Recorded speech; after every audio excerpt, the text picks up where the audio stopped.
joins me now from Staten Island. And I also want to just add, before I get to you, Brian, there was a report out today that now 5 people have died because of CO2 poisoning, just trying to heat themselves with generators and maybe not positioning them the right way. The CO2 poisoning has now claimed 5 lives. I wanted to get to you right away, Brian, because not many people knew how bad the situation was in Staten Island until these pictures started rolling in. What's it like there now? Well, Ashley, it's still pretty much a scene of devastation.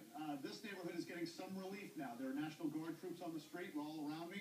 Some are coming down the street right now, and our photojournalist Chris Turner can kind of pan over, show you some of the activity here. People are walking around. They are starting to pick up the pieces. They are starting to get some help. But it is still a huge sense among many people in this neighborhood of just being overwhelmed. Food is still pretty scarce here, although some food has been brought in. Much of that food has been brought in from neighborhood organizations and restaurants. Local community members who live outside the area affected have brought in food and clothing. But we do have to say that since some of the initial complaints, FEMA has arrived on the ground in some presence here. The Red Cross has set up not too far away from here. There have been city bulldozers, sanitation trucks, dump trucks. There's one coming down the street right now. They're all buzzing around here now, clearing debris from the streets. Here comes one. But even with all this activity going on, still just devastation, and still it looks like a war zone. This is the St. George Malankara Orthodox Church. Basement completely flooded out. One official here told me at least $100,000 worth of damage. They have had to just basically toss out everything that was in the basement that they used to feed people on Sundays. Chairs. They've got an oven and stove set over here. They've got a refrigerator here that had to be tossed out. Just all this debris, they've had to clear it out. They don't know if they're going to be able to salvage much of that basement. So that just gives you a feel of the sense of devastation here, Ashley.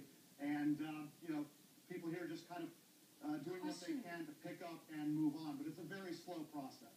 And the question, slow process, that's exactly the question. As we look at the pictures to the right of you on the screen, it would seem as though that Staten Island would have been in the same predicament that all these other communities, were in, and that was dire straits, needing help right away. And yet 3 days later, there was Donna Solis complaining that she felt like she was going to die and that they were freezing overnight.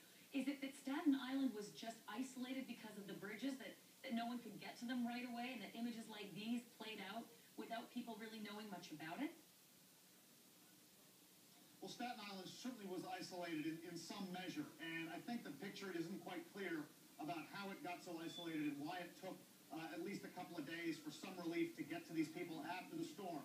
Actually, I can tell you, I'm not sure about the bridges, but I know that traveling to Staten Island has been very difficult. Roads have been closed. Traffic has been just incredibly snarled in trying to move around. There have been trees down on roads. Long lines for gas have really complicated things. So we know that logistically getting relief supplies here, getting agencies on the ground has been difficult. But you know what? We got here. It hasn't been impossible. You can get here. And, people here just have a sense that they were almost ignored for a couple of days. And Can you tell me... maybe ascertain some answers here. So what about the marathon? Because there's been a lot of talk about the mayor wanting the New York City Marathon to go as planned this Sunday, but it starts on Staten Island, and I've been hearing that there are a lot of people where you're standing who are none too happy that there's a marathon playing out while they're still waiting to get rescued. Yeah, about every 5 minutes, and let me let this bulldozer pass, about every 5 minutes we do hear from someone. Sorry about that. It's a fluid situation on this street, obviously. About every 5 minutes we hear from someone who's pretty upset that the marathon is going to take place. And by the way, it starts only a few miles from here at the Verrazano-Narrows Bridge. And there are people just a few miles away in this neighborhood who are just irate that they are going ahead.